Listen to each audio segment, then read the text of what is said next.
오늘 우리에게 주신 말씀 마가복음 8장 22절에서 26절까지의 말씀 한 목소리로 읽도록 하겠습니다.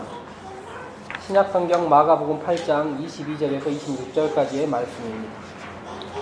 벳세다의 이름에 사람들이 맹인 한 사람을 데리고 예수께 나와 손 대시기를 구하거늘 예수께서 맹인의 손을 붙잡으시고 마을 밖으로 데리고 나가사 눈에 침을 뱉으시며 그에게 안수하시고 무엇이 보이느냐 물으시니 쳐다보며 이르되 사람들이 보이나이다. 나무 같은 것들이 걸어가는 것을 보나이다 하거늘 이에 그 눈에 다시 안수하심에 그가 주목하여 보더니 나아서 모든 것을 밝히 보는지라. 예수께서 그 사람을 집으로 보내시며 이르시되 마을에는 들어가지 말라 하시니라. 아멘. 뒤에 보면 종이 한 장이 더 있습니다. 혹시 안 가지고 계시는 분들은 우리 시간 끝날 때쯤 해서 마가복음 8장이라 적혀있는 글이 있습니다. 보시면 예배 끝날 때쯤 한번 같이 읽을 말씀이 그곳에 있어서 또 성경 본문이 너무 길어서 다 읽을 수가 없어서 본문을 약간 정리했습니다. 성경을 읽다 보면 기적에 대한 이야기가 나옵니다. 구약 성경에서 시편, 잠언, 전도서, 아가 이런 성경들, 그리고 신약 성경에서는 서신서라고 기록되어 있는 성경들이 아닌 대부분의 성경들에서는 우리가 생각하는 일상과 다른 초자연적인 현상들에 대한 이야기가 기록되어 있습니다. 신앙을 갖고 있느냐 그렇지 않느냐를 이 기적을 믿느냐 그렇지 않느냐로 평가할 수는 없지만 지금 신앙생활하는 대부분의 성도들이 그런 일이 우리의 일상이 될 것이라 생각하는 사람들은 많지 않을 것입니다. 바다가 갈라지는 일, 흔히 뉴스에서도 현대판 모세의 기적이라 이렇게 이야기하기는 하지만 우리들은 그 사건이, 그 현상이 누군가 막대기를 그곳에 댔다거나 누구의 발을 그곳에 넣었기 때문에 갈라졌다고 믿지는 않기 때문입니다. 또한 치유 기적들이 완전히 사라진 것은 아니지만 신앙이 있는 사람들이라도 목회자들이라도 자녀가 아플 때 기도원을 가지 않고 병원을 가는 것이 상식처럼 되어 있기 때문입니다. 그렇다면 우리는 이 성경에 기록된 기적을 설교해야만 하는 이런 목사의 상황들, 이런 것들을 어떻게 이야기해야 될까요? 성경 안에 기록된 이야기들로 치부해버리고 그냥 말아야 되는 것일까요? 주중에 보통 목요일 정도에 전도사님과 설교의 본문을 정하곤 합니다. 알다시피 저희 교회는 주일학교 설교와 성인 설교가 같은 설교를 매주 하고 있습니다. 본문도 같이 잡고 주요 주제도 비슷하게 잡아서 설교를 하려고 노력하고 있습니다. 물론 내용들과 전개되는 방식은 다르지만 가정에서 혹은 부모와 자녀가 같은 말씀을 듣고 있는 것이 더 옳은 일이다 생각해서 그렇게 진행하고 있죠. 오늘 전도사님과 본문 말씀을 마가복음 8장 설교를 했는데요. 사실 목요일날 정할 때는 마가복음 7장을 설교하기로 서로 이야기를 했었습니다. 그리고 저는 무슨 생각인지 설교를 목요일, 금요일, 토요일 오전까지 준비를 할 때는 마가복음 8장 설교를 준비를 했습니다. 8장 설교를 다 준비해 놓고 이제 본문을 다시 재경청하려고 있다 보니까 제가 전도사님한테 7장을 하자고 했다는 것이 갑자기 생각난 것입니다. 그래서 전도사님께 전화를 해서 연락을 해서 물어봤죠. 제가 7장을 하기로 했는데 8장을 해버렸다는 거예요. 전도사님이 뭐라고 얘기했냐면 목사님이 7장이라고 이야기하셨지만 본인도 8장을 준비할 것 같아서 8장을 준비했다는 것입니다. 기적이죠. 말도 안 되는 일들이 이렇게 일상 가운데 벌어지고 있다는 것을 아셔야 되고, 기적이라는 것이 우리 일상 가운데 사라진 것은 아닙니다. 형태가 바뀌었을 뿐이죠. 그리고 전 세계적으로 봤을 때 현재 전 세계에 있는 인구 통계조사 이런 거 해보면 기독교 인구가 과거에 비해서 늘어나고 있습니다. 의아하시죠? 서구의 감소를 아시아, 아프리카, 남미에서 급격하게 따라잡고 혹은 넘쳐가고 있기 때문입니다. 그리고 인도네시아나 남미와 같은 지역에서 지금도 복음서의 기적들이 일상과 같이 일어나고 있다는 이야기들을 저는 듣곤 합니다. 저는 그게 사실일 거라고 믿습니다. 그런데요, 기적이라는 것이 받아들이는 사람에 따라서 상대적이라는 것을 우리들이 알아야 합니다. 모든 현상들은 상대적인 것입니다. 우리가 시간 속에 살고 있기 때문에 흔히 한 과학자가 말하는 상대성 원리라는 것이 실제 우리 삶에서 그대로 일어난다는 것입니다. 이게 무슨 말이냐면 성경에 일어난 기적들, 과거에는 그 기적이 필요했기 때문에 그 기적이 일어난 것입니다. 그 보이는 그 현상이 필요했기 때문에 그 당시에 일어난 것이고, 남미와 인도네시아에서는 그 현상과 그 기적이 필요하기 때문에 그 땅에 그 기적이 나타나는 것입니다. 우리 땅에는 어떤 일이 벌어지고 있을까요? 우리 땅에도 반복되는 기적들이 나타나고 있습니다. 그러나 우리는 성경과 다른 기적이기 때문에 이 기적이 기적이라고 생각하고 있지 않다는 것입니다. 우리가 살고 있는 이런 일상이요, 30년, 50년, 100년 뒤에 바라보고 있으면 저 사람들이 해놨던 일들을 어떻게 저렇게 살고 있었을까라고 생각할 수 있습니다.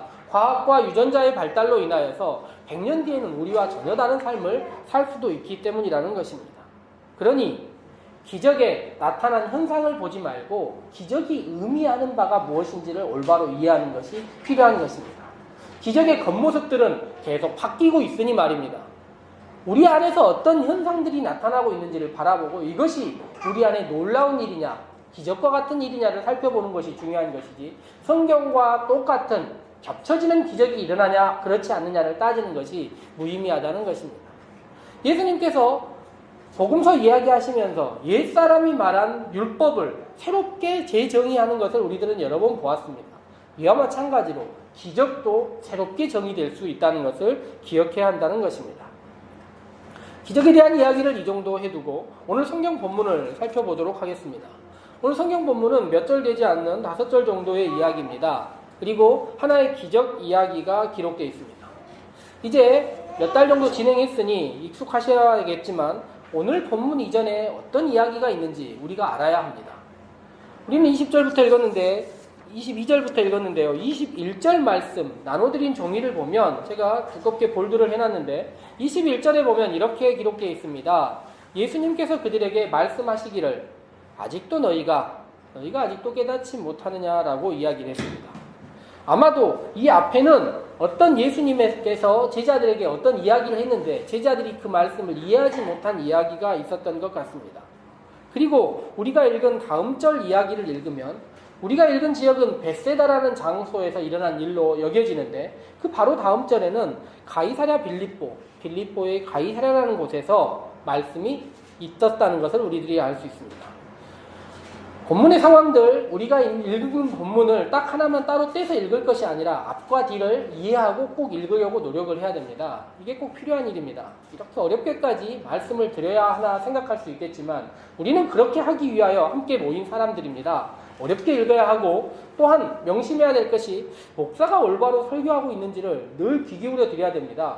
헛소리 하지 않나? 자기 생각 막 얘기해버리는 것이 아닌가, 이런 생각들을 늘 귀 기울여서 말씀의 전개 과정이 올바른 것인가를 생각해야 된다는 것입니다. 그리고 행여라도 말씀 가운데 문제가 있다 생각하면 여기서 손들기는 쉽지 않겠지만 끝나고 아니면 여러 가지 방식으로 목사님 이 본문은 이렇게 이해하는 것이 더 좋지 않을까요? 라고 궁금한 것에 대해서 생각해 보는 것이 필요합니다. 이것이 함께하는 교회입니다. 함께 말씀을 읽는 방식이라는 것입니다. 목사의 눈으로만 교회가 성경이 읽어지는 것이 아니라 성도들도 함께 성경을 읽어야 하기 때문이라는 것입니다. 오늘 본문 앞에 있는 이야기에는 이런 이야기가 적혀 있습니다. 예수님께서 복음서에서 2번 떡과 물고기를 많게 하신 이야기가 기록되어 있고 그 두 번째 이야기가 8장 앞쪽에 기록되어 있습니다.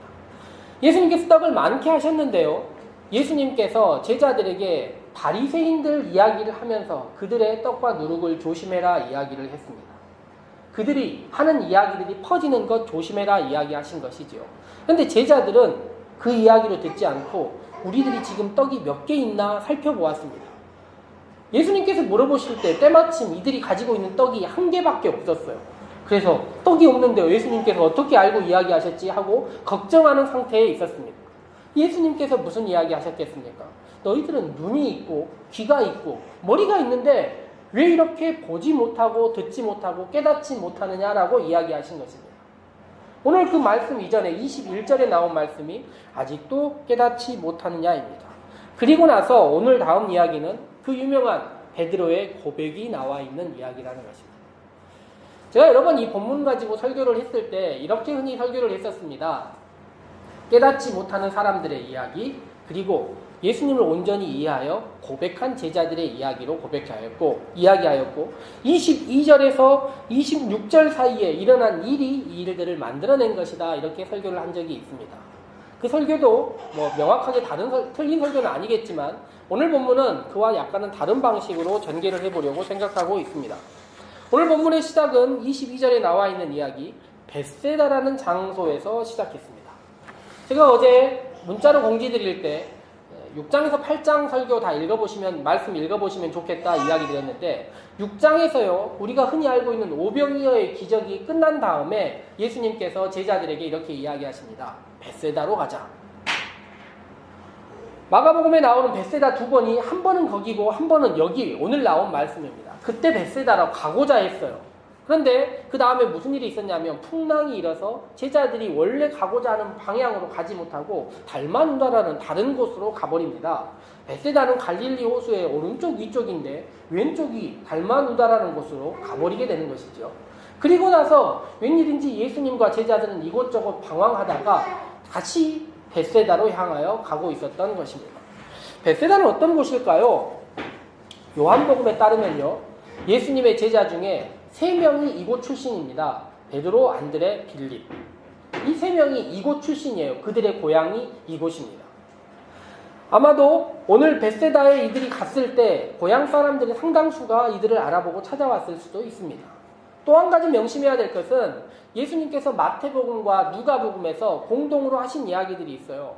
기적을 많이 베풀었던 성들이 있습니다. 여기저기에서 기적을 베풀었는데 기적을 베푼 그것을 본 마을들이요 변화하지 않고 그대로 있었음을 보고 예수님께서 약간 화나셨어요. 그래서 뭐라고 이야기하시냐면 화 있을진저 고라신이라는 동네를 비난합니다. 그리고 두 번째가 어디냐면 화 있을진저 벳세다입니다. 이곳에서 이미 예수님께서 많은 기적들을 베푸셨던 거예요. 그런데 그 동네가 변하지 않았던 거예요. 예수님께서 뭐라고 이야기하시냐면 그곳에서 베풀었던 기적, 딴 데서 베풀었으면 그 동네 사람들 다 변했을 것이다라는 거예요. 다 회개했을 텐데 왜 니네 동네 이러느냐라고 이야기하는 것입니다. 받은 것은 많고 본 것은 많으나 변화되지 않은 동네 그 벳세다에 예수님께서 다시 들어가셨던 것입니다. 들어갔더니 어떤 일이 벌어집니까? 예수님이 간다는 소문을 들었는지 예수님께서 들어가시자마자 많은 사람들이 예수님을 향하여 다가왔다 기록되어 있습니다. 그리고 사람들이 예수님께 눈이 보이지 않는 시각장애인이라고 말할 수 있고 맹인이라고 말할 수 있는 한 사람을 데리고 왔다는 거예요. 그리고 데리고 와서 뭐라고 이야기를 하냐면 손을 대서 치유해 주기를 원하고 있었습니다. 아마도 예수님께서 그곳에서 많은 기적들을 베푸셨을 때 그렇게 하셨던 것 같아요. 이미 여러 번 보았기 때문에 뭐라고 이야기를 하는 것입니까? 손을 대서 치유해 주십시오라고 이야기를 한 것입니다. 이때 예수님께서 오늘 우리가 읽은 말씀에서 보면 그 눈먼 사람의 손을 붙드시고 마을 바깥으로 데리고 나가셨다 적혀 있습니다. 성경에 보니 예수님과 그 사람 단 둘이만 있는 상황을 예수님께서 만드셨던 것입니다. 그리고 마을 밖에서 그 사람의 눈에 침을 뱉었다 적혀 있습니다. 그래서 설명하기 되게 어려운 본문입니다. 침에 약간의 항균이라고 해야 될까요? 이런 효과들이 있을 수 있겠지만 여러분 생각해 보세요. 내가 보이지 않는 존재로서 따라 나갔는데 갑자기 누군가 내 눈에 침을 뱉었다고 생각해 보십시오. 이런 모욕도 모욕이 없지 않습니까? 그런데 침을 뱉은 다음에 그 다음에 예수님께서 그의 눈에 안수를 했다는 것입니다. 성경은 분명히 이 손대다라는 단어와 안수하다는 단어를 다르게 표현하고 있습니다. 그들이 말하는 손을 대서 치유하는 것과 예수님이 한 안수와 다르다는 것입니다. 이 차이는 조금 이따 설명하기로 하고요. 그런데 이 보지 못하는 사람이 예수님께서 침을 뱉고 안수한 다음에 눈을 떴어요. 눈을 뜬 다음에 이상한 일이 벌어지는 것입니다. 성경 가운데 여기밖에 나오지 않은 일이에요. 예수님의 치료가 한 번에 완성되지 않은 것입니다. 성경을 읽다 보면 그런 구절 나오지 않습니까? 흔히 말하는 원격 치료. 멀리서도 예수님이 치료해버려요. 집에 가지 않고 그냥 치료했는데 누워있던 사람 일어나고 막 다 치료, 귀신 들린 사람 귀신 낫고 이러는 것입니다. 근데 예수님께서 직접 침을 뱉고 안수를 했는데도 이 사람이 눈이 낫지 않은 거예요. 왜 이런 일이 벌어졌을까요? 능력이 모자라서 그런 것은 아닐 것인데 어떤 일이 벌어진 것일까요? 성경을 읽어보면 이 사람이 지금 예수님께 치유받은 다음에 했던 이야기를 명심해 볼 필요가 있습니다. 그 사람이 무엇이 보이느냐 예수님이 물었더니 이렇게 이야기합니다. 사람들이 보입니다. 두 번째 뭐라고 이야기합니까? 나무 같은 것들이 걸어가는 것이 보입니다. 왜 사람들이 보인다고 이야기를 했을까요? 그가 보기에 무엇인가가 그의 눈에 보였을 것입니다. 보지 못하는 존재인데 예수님이 치유하셨으니 말입니다. 그런데 이 사람은 예수님이 자기만을 예수님과 두 사람만이 어딘가를 향하여 갔다는 것을 정확히 모르고 있는 것 같습니다. 그래서 그가 뭐라고 이야기하냐면 그는 그의 눈에 보이는 대로 이야기하는 것이 아니라 그가 생각한 대로 이야기하는 것입니다. 그의 눈에 무엇인가가 보이는데 그 무엇인가가 자기가 생각할 때는 사람이었다 생각한 것입니다. 그런데 그의 눈에 생각하고 사람들이 나를 보고 있을 것이라 생각하고 봤는데 막상 보니 사람들이 아니라는 것입니다. 뭐였다는 거예요? 나무였다는 거예요. 그런데 나무들을 엄밀하게 자기 눈으로 제대로 보지 못하고 나무들이 사람처럼 다시 보이자 걸어가는 것처럼 여겼다는 것입니다. 그는 오랫동안 자신의 머릿속으로 보는 법을 상상했던 것 같습니다. 그가 보는 세상들을 상상했던 것 같아요. 그런데 직접 보게 되자 그의 눈으로 보는 것이 아니라 무엇으로 보는 것입니까? 그의 마음으로, 그의 상상으로 세상을 봐버린 것입니다. 사람과 나무를 구별하지 못하고 서 있는 것과 움직이는 것을 구별하지 못한 채 그의 상상에 의지해서 바라보기 시작한 것입니다. 예수님 다시 그의 눈을 감기셨습니다. 다시 감기시고 그에게 안수했다는 것입니다. 안수라는 게 무엇일까요? 단지 손을 얹는 것이 안수가 아닙니다.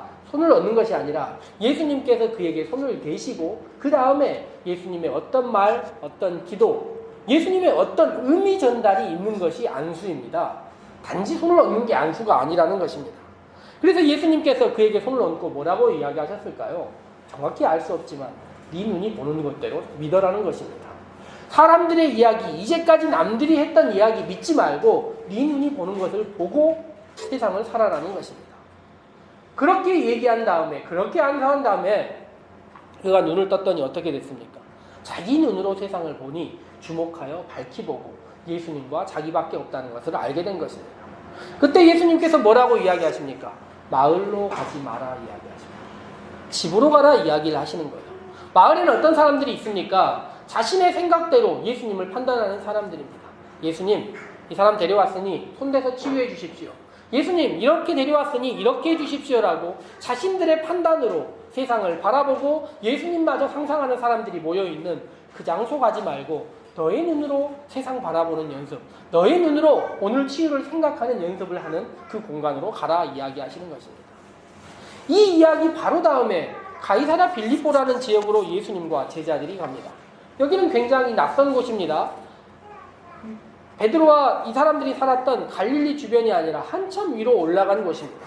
거기서 예수님께서 사람들에게 묻습니다. 제자들에게 묻습니다. 사람들이 나를 누구라 하느냐? 너희들 귀로 들은 이야기, 너희 생각 말고 남들의 생각 한번 이야기해봐라 이것입니다. 남들이 나를 누구라고 하느냐?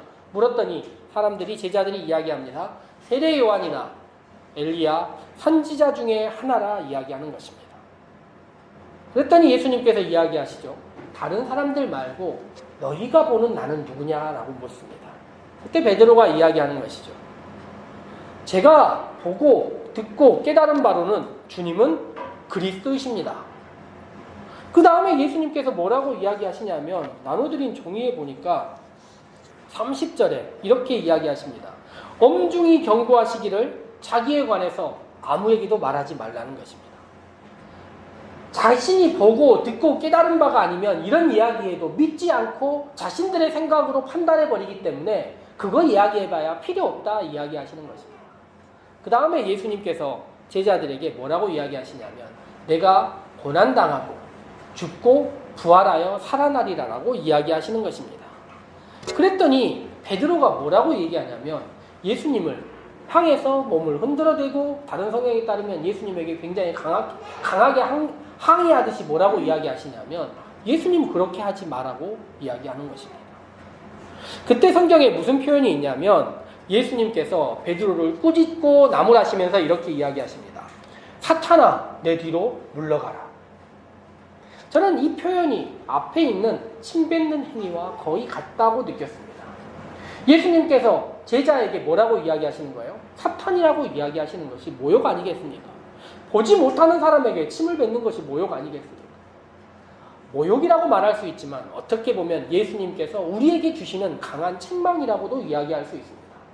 사실 한국교회에는 따뜻한 위로만 있지 책망은 없습니다. 말씀 예배 시간에 목회자가 성도들에게 함부로 이야기하지도 못하고 그렇지도 않습니다. 그런데 예수님께서는 자신을 오독하고 자신에 대해서 오해하는 사람에게 거침없이 이야기하신 것입니다. 사탄이라고 모욕을 주기도 하고 함부로 이야기를 하면서까지 뭐하기 위해서 그렇게 하신 것입니까? 그의 눈을 올바로 뜨게 하기 위하여 그렇게 하시는 것입니다. 매몰찬 행동, 자신들의 예상대로 움직이지 않겠다라는 예수님의 모습을 보여주는 것입니다. 성경은 왜 이렇게 두 번이나 반복해서 이런 이야기들을 하고 있는 것일까요? 저는 이 말씀을 읽으면서 벳세다가 어디일까라고 생각했습니다. 말씀과 능력을 보고도 모른 척하는 그 장소 말입니다. 우리가 살아가고 있는 이 장소 아닐까 생각해 봅니다. 우리 모두 물질의 눈이 어두웠고 예수님, 하나님마저도 우리가 소망하는 것, 우리가 원하는 것 이루어주는 존재로서 생각하고 있지 않나 생각해 봅니다. 우리에게 이미 많은 것들을 주셨지만 우리의 사람들의 마음이 함께 모여서 벳세다처럼 돼서 예수님은 이렇게 해주셔야 된다, 하나님은 이렇게 해주셔야 된다, 성령은 나에게 이런 것 주셔야 된다라고 생각하고 있다면 우리가 살아가고 있는 이곳이 벳세다라는 말입니다. 베드로는 누구일까요? 내가 예수님 알고 있으니 예수님은 이렇게 해야 된다고, 예수님마저 이렇게 움직여야 된다고 생각하는 베드로는 누구이겠습니까? 믿지 않는 사람들이 베드로일 리 없지 않습니까? 이미 믿고 있는 우리가 베드로입니다. 우리가 예수님은 이렇게 해야 된다, 예수님은 저런 존재가 돼야 된다라고 예수님을 규정지으며 한정지으며 살아가는 우리의 모습, 우리가 베드로가 아니겠습니까? 창세기에 보면 선악과를 따먹은 아담과 하와의 눈이 열리는 이야기가 나옵니다. 그들은 눈이 열렸다고 생각했는데 알고 보니 눈이 제대로 열린 것이 아니었습니다. 눈이 열리자마자 그들이 무엇을 알게 됐냐면 자신들이 벗고 있다는 것 알게 됐어요. 이것이 문제입니다. 신약 성경에 따르면 성령에 의해서, 말씀에 의해서 눈이 열리는 것과 죄에 의해서 눈이 열리는 것이 똑같이 열린다고 표현하고 있습니다. 그런데 죄에 의해서 눈이 열리니 어떻게 됐냐면 가려야 될 것들이 보이는 것입니다. 숨겨야 될 것들이 보인 거예요. 성경에 보니 치마라고 나와 있는데 원어 성경은 치마들이라고 나와 있습니다. 수없이 많은 것들로 자신을 다시 쌓아야겠다 생각한 것입니다. 나를 가려야겠다 생각한 것입니다. 오히려 눈이 열렸는데 숨기고 가리고 보이지 않으려고 노력해 보인다는 것입니다. 그리하여 애써 가려보는들 뭘 가릴 수 있겠습니까? 하나님과의 관계가 닫히고 애써 닫힌 모습들로 더 열지 못하는 세상, 그리고 결국에는 드러나 버릴 수밖에 없는, 말라 버릴 수밖에 없는 것들로, 한정된 것들로 우리를 가리는 모습들 나타나 있다는 것입니다. 그러니 내가 더 가려가고 숨겨가고 있으니 참 알기 어려운 세상이라는 것입니다. 이제 생각해 봅시다. 예수님 믿고 구원받고 죄산 받으면 모든 것이 끝나는 것입니까? 아니라는 것을 우리들이 알고 있습니다. 그 단계가 있지만 그 다음에 여전히 우리는 보지 못하고 깨닫지 못하고 생각하지 못하고 듣지 못하는 단계가 우리 가운데 있다는 것입니다. 그런데 놀랍게도요, 성경에서는 우리와 같은 사람들이 있다는 것을 인정합니다. 제자들도 자신들이 그런 존재였다고 말하는 것입니다. 그러면서 어떻게 할까요? 베드로에게 찾아가서 다시 이야기하고, 보지 못하는 그 한 시각장애인을 다시 찾아가서 예수님께서 안수하고 깨우치고, 만약 2번에 그가 깨우치지 못했으면 어떻게 했겠습니까? 3번, 4번 다시 찾아가서 예수님께서 그의 눈을 밝히려고 노력하지 않았겠습니까? 베드로에게도 마찬가지라는 것입니다. 베드로가 깨우치지 못하면 사탄이라고까지 이야기하면서 그에게 자극을 주면서 그를 변화시키려고 하신 예수님께서 추후에 보면 베드로, 예수님을 부인했던 그 베드로도 부활 후에 찾아가셔서 여러 번 이야기하시면서 그를 돌이키는 모습을 볼 수 있다는 것입니다. 주님은 포기하지 않으신다는 것입니다. 오늘 나눠드린 말씀에 이사야 50장 4절 5절 말씀 한번 같이 읽어보도록 하겠습니다. 주 야훼 몸소 지친 사람을 도울 줄 알도록 제게 제자의 혀를 주셨습니다.